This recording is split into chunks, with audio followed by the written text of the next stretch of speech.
E o Produtor Quer Saber fecha a semana com o último debate sobre gestão territorial no Brasil, que foi realizado durante o seminário Agro em Questão.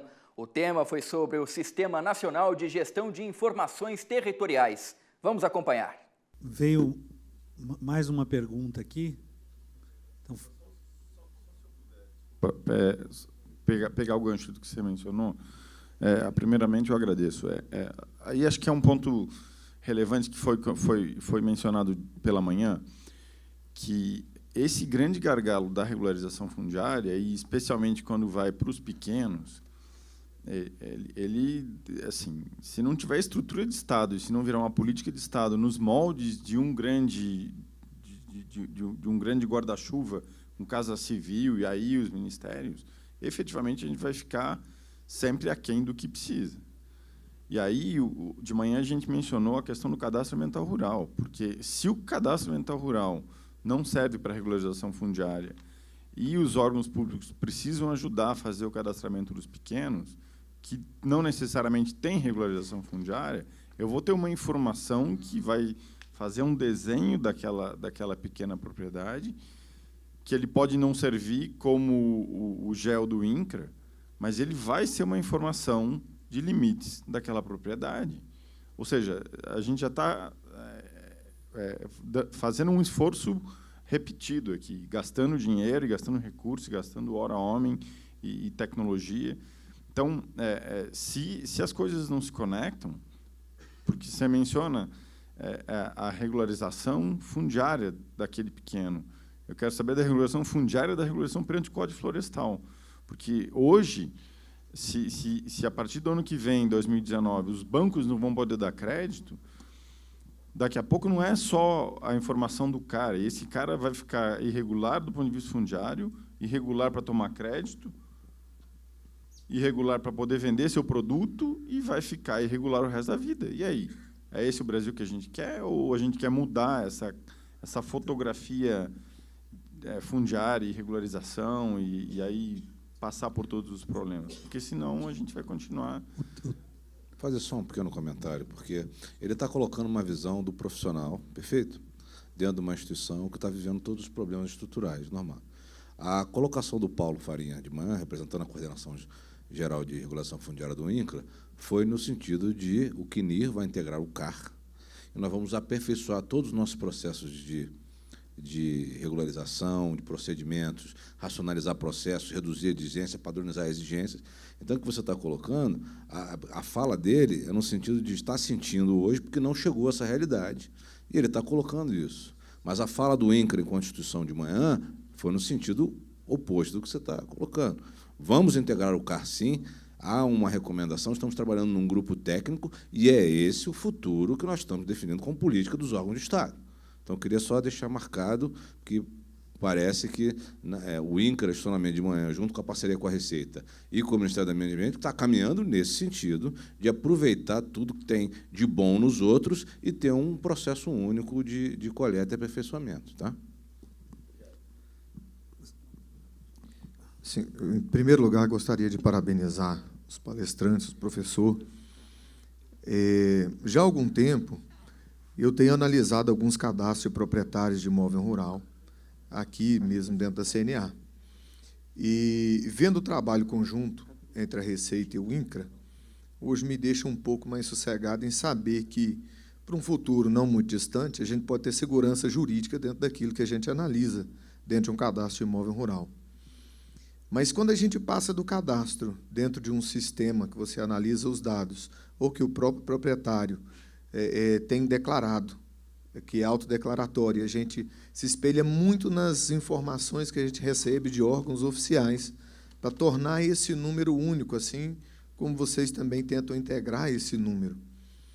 Mas, quando a gente chega na ponta, dentro de outros problemas que a gente tem dentro do sistema, inclusive de legitimidade de quem é proprietário ou não, possuidor ou não, principalmente na região da Bacia Amazônica, a gente ainda tem muita insegurança jurídica de quem quer se formalizar, de quem quer chegar no cadastro, que ele quer legalizar, de que ele quer ter a propriedade, de que ele foi levado a um incentivo econômico a ocupar uma terra e que até hoje, depois de 3 décadas, 4 décadas, ele ainda não tem uma visão simples ou que seja palpável de que ele vai ter o direito à propriedade dele, ou que ele não vai ter.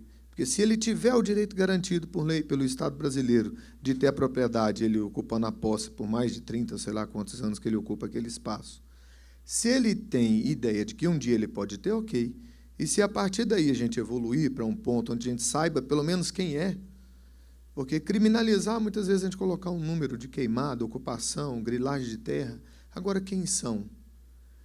Hoje a gente consegue identificar em partes, mas tem muitas vezes que a gente tem a oportunidade de conhecer quem é o público, quem quer realmente se identificar, quem quer se formalizar, quem está buscando a legalidade e de quem está à margem. Então, hoje a gente encontra dificuldades de incluir aquele produtor rural que há 30, 40 anos trabalha na terra e não teve direito ainda de conseguir o seu direito de propriedade, ter ele garantido. Então, a medida provisória 759, tá certo? Que foi editada agora dia 23 de dezembro do ano passado, tem exatamente como objetivo isso, ou seja, simplificar os processos de regularização. A crítica que está se obtendo do outro lado é, bom, mas vai regularizar, mas como é que nós vamos ver quem lá para trás era dono? Foi pensada para o urbano, mas ela também ocorreu para o rural. Então, esse é um passo decisivo que nós vamos ter que fazer. Agora, eu não tenho dúvida que, assim, quando eu falo sobre a questão do cadastro, eu sempre falo, bom, parece que o nosso país é muito rico, porque nós temos 8 cadastros, 9 cadastros, que é um absurdo, né? Agora, o nosso Estado também é relativamente enxuto, então nós temos que ser estratégico. Então, se a gente não for estratégico, nós vamos dar com os burros na água. E eu acho que a gente, por exemplo, um mecanismo que me parece importante, a descentralização do ITR. Essa é uma coisa que facilita. Então, eu tenho a impressão que a gente pode caminhar no sentido de várias dessas atividades ser desenvolvidas pelo município, tá certo? Com o apoio do governo estadual ou federal. Mas a gente tem que ser estratégico. Não adianta imaginar que o INCRA vai pegar todos os imóveis com menos de 4 módulos e fazer o georreferenciamento. Isso é impossível, com a definição que o Jürgen Phillips fez lá dos 50 centímetros de erro, né? Eu acho que são tudo coisas para a gente, né, repensar. Agora, só para... Essa definição é bem interessante. Eu não tô querendo... Sei que você está querendo ler essa pergunta, não estou deixando. Essa pergunta deixando. é para você. É só, eles estão perguntando aí, como garantir que o eventual fortalecimento do INCRA não seja direcionado para o processo de distribuição de terras ao invés da gestão territorial? Acho que é para você, né, Gilmar? Isso aí. Mas só em relação a esse ponto específico, o que acontece com os processos de simplificação sem controle? Lá na frente, eles começam a dar um monte de problemas. E aí o controle vai a reboque. Vamos ver, vou citar um exemplo clássico, que é o microempreendedor individual, saindo um pouco dessa questão da terra. Perfeito?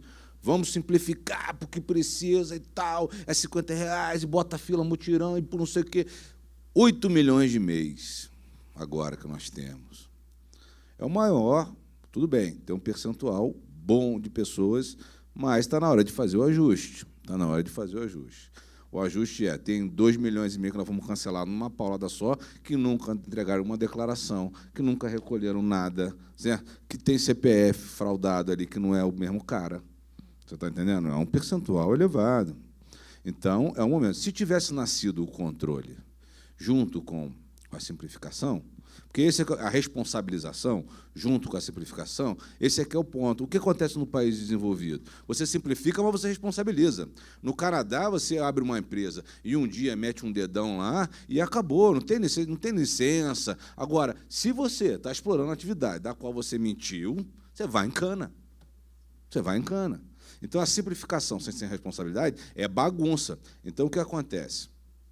A MP 759...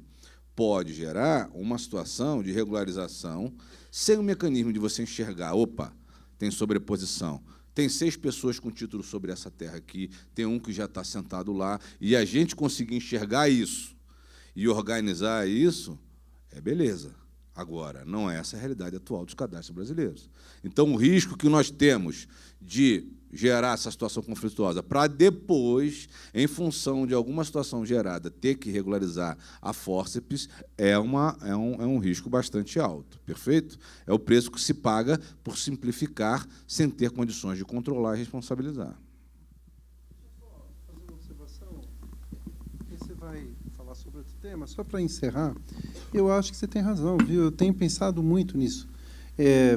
Existem milhões de pessoas que estão ocupando há muitos anos, principalmente naquela região amazônica, eu vi isso. Existe uma emenda na medida provisória que eu acho que vai ser interessante, que é a uso do capião extrajudicial. Existe a responsabilidade do tabelião, porque se ele fizer alguma coisa errada, perde a delegação.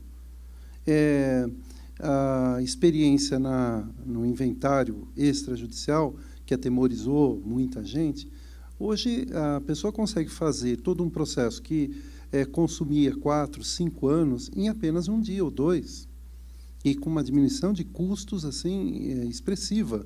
Então, eu acho, você tem toda a razão, eu acho que a gente tem que encontrar mecanismos institucionais para poder resolver a situação da ocupação prolongada, a posse mansa, pacífica, produtiva. O cara está produzindo, ele precisa de linhas de crédito, a gente precisa destruir ali. O professor falou, eu não tive ocasião de comentar, a diminuição dos custos transacionais está relacionado com a transparência nessas relações. Eu preciso comprar isto aqui, eu preciso saber se isto aqui é dele e se sobre isto não há nenhum tipo de gravame, algum direito que possa impedir a livre disposição e dar em garantia para, por exemplo, a obtenção de um crédito agrário, por exemplo. Eu fui lá para o interior do Pará e vi muitas vezes que títulos eram expedidos pela própria administração pública em confronto com a legislação federal.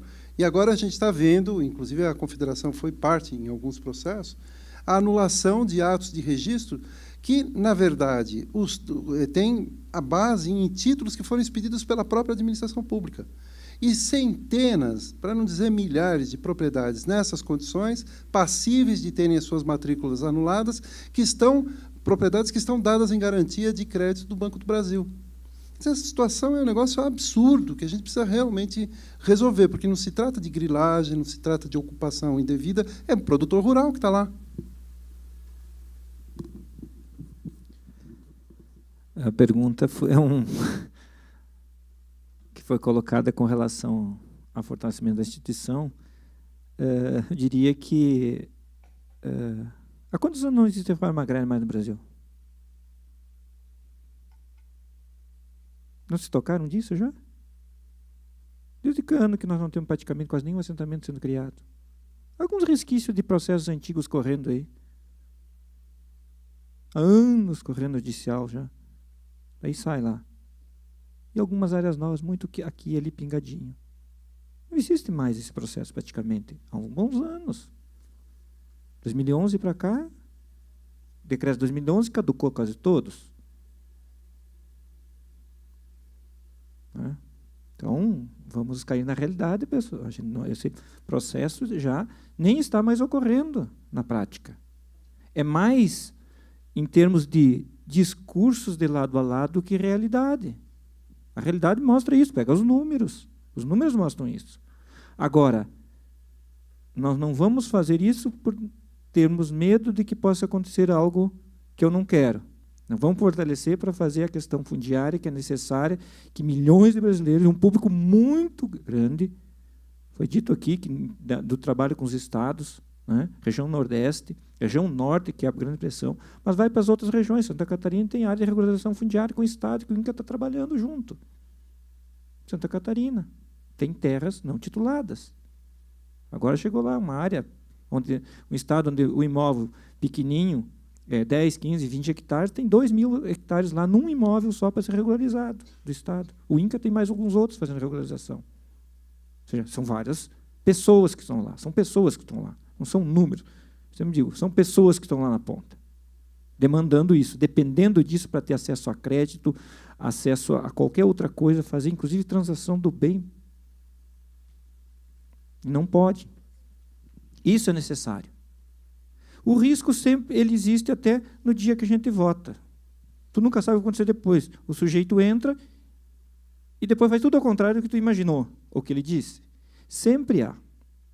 mas tem que se definir qual é a missão e qual é o plano institucional de médio e longo prazo e que o gestor que for colocado lá vai ser cobrado por resultado daquilo. Se o Estado definir isso, se houver o planejamento, vai ser cobrado e você vai ter o resultado. Enquanto nós temos na situação atual que não há nem plano e ninguém sabe por que a pessoa chega no cargo, saber a gente sabe, né? E por que ainda está lá às vezes? É difícil você ter algum produto de resultado, porque o resultado é para amanhã que ele tem que fazer, porque amanhã ele não sabe se está mais no cargo, né? Então, eu acho que nós não podemos fugir de um fortalecimento da instituição para dar uma resposta que já está há décadas parada. Está há décadas parada, sendo pressionado, porque hoje, se você não tiver regularidade do imóvel, você está fora de todo o processo produtivo. Isso do pequeno, médio e grande. A realidade mudou de 20 anos atrás. Só para dizer duas palavras, ou seja, governança de terras é esse conjunto de políticas, é regularização, é o cadastro, mas é também fazer reforma agrária. Ninguém está dizendo que não é para fazer reforma. Eu acho que não há uma dicotomia aí. Tá? Tem regiões no país que precisam ter desapropriação e ter assentamento de famílias. Eu não tenho dúvida disso. E tem que pensar isso estrategicamente, ou seja, o que é mais importante nesse momento no conjunto das políticas fundiárias. Acho que essa, e aí tem que hierarquizar isso. E não dá para imaginar que dá para resolver tudo ao mesmo tempo, né? Então tem que hierarquizar e enfatizar e daí ir atrás. E ver o que vai ter mais impacto. Mas eu acho que a gente precisa terminar, né? Está muito boa a mesa, eu gosto dessa conversa aqui. Alguém precisa assumir aqui o microfone ou a gente pode continuar aqui ad eternum? Posso agradecer aqui e a gente encerra? Então, gostaria de agradecer o meu bom e velho amigo Jacomino, que a gente já tem debatido em vários momentos aí no passado, né? O Gilmar, pela ordem, o Daniel aqui pela receita, grato aí pelo debate, agradecer aqui a CNA pela oportunidade, espero que a gente seja o começo de vários outros debates sobre esses temas.